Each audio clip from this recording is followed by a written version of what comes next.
ಇವತ್ತು ಏನು ತಮ್ಮೆಲ್ಲರ ಉತ್ಸಾಹ ಉರುಪನ್ನ ನೋಡಿದ್ರೆ ಇದು ನಿಜವಾಗ್ಲೂ ಮುಂದೆ ನಮ್ಮ ಬಿಜೆಪಿ ಮತ್ತು ಜೆಡಿಎಸ್ ಸರ್ಕಾರ ಬರೋದ್ರಲ್ಲಿ ಯಾವುದೇ ಅನುಮಾನ ಇಲ್ಲ.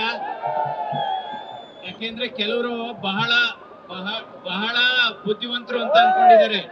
ನೋಡ್ಬೋದು ನೀವು, ತಪ್ಪು ಮಾಡಿದವರು ಎಷ್ಟೋ ಸರಿ ಅವರೇ ಹೋಗಿ ಪೊಲೀಸ್ ಸ್ಟೇಷನ್ ಅವರೇ ಮೊದಲು ಕಂಪ್ಲೇಂಟ್ ಕೊಟ್ಕೊಂತಾರೆ. ಆ ರೀತಿಯ ವ್ಯವಸ್ಥೆ ಇದೆ.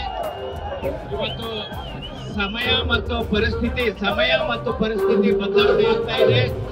ನಾವು ಯಾರು ಶಕ್ತಿಶಾಲಿ ಅಂತ ಇದ್ದಾರೋ ಸಮಯ ಶಕ್ತಿಶಾಲಿಗಿಂತ ಇದಾಗುತ್ತೆ. ಇವತ್ತು ರಾಮನಗರ ಜಿಲ್ಲೆಯನ್ನ ಬೆಂಗಳೂರು ದಕ್ಷಿಣ ಜಿಲ್ಲೆ ಅಂತ ಮಾಡಿರೋದು ಮಹಾ ಅಪರಾಧ ಅಂತ ಹೇಳ್ಬೇಕಾಗುತ್ತೆ. ಯಾಕೆಂದ್ರೆ ಕೇವಲ ಜಿಲ್ಲೆಯ ಹೆಸರನ್ನ ಬದಲಾಯಿಸ್ಬಿಟ್ರೆ ಅಭಿವೃದ್ಧಿ ಆಗೋದಿಲ್ಲ. ರಾಮನಗರನೇ ಬ್ರ್ಯಾಂಡ್ ರಾಮನಗರ ಮಾಡಬೇಕಾಗಿತ್ತು. ಇವತ್ತು ಬ್ರ್ಯಾಂಡ್ ಬೆಂಗಳೂರು ಏನಾಗಿದೆ ಅಂದ್ರೆ ಅಲ್ಲೇ ಡೆಂಗು ಸಮಸ್ಯೆ ಇದೆ, ಅಲ್ಲೇ ನೀರಿನ ಸಮಸ್ಯೆ ಇದೆ, ಅಲ್ಲೇ ತ್ಯಾಜ್ಯಗಳ ಸಮಸ್ಯೆ ಇದೆ. ಹೀಗಾಗಿ ಇವತ್ತು ನರೇಂದ್ರ ಮೋದಿ ಸರ್ಕಾರ 3ನೇ ಬಾರಿಗೆ ಅಧಿಕಾರಕ್ಕೆ ಬಂದಿದೆ. ಇವತ್ತು ಸನ್ಮಾನ್ಯ ಕುಮಾರಸ್ವಾಮಿ ಅವರು ಮತ್ತು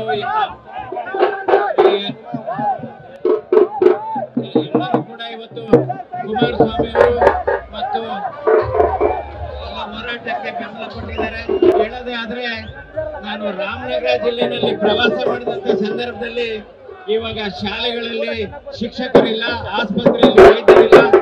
ಕುಮಾರಸ್ವಾಮಿ ಮತ್ತು ವಿಜಯೇಂದ್ರ ಅವರ ನೇತೃತ್ವದಲ್ಲಿ ಇವಾಗ ಸಾಗ್ತಾ ಇದೆ.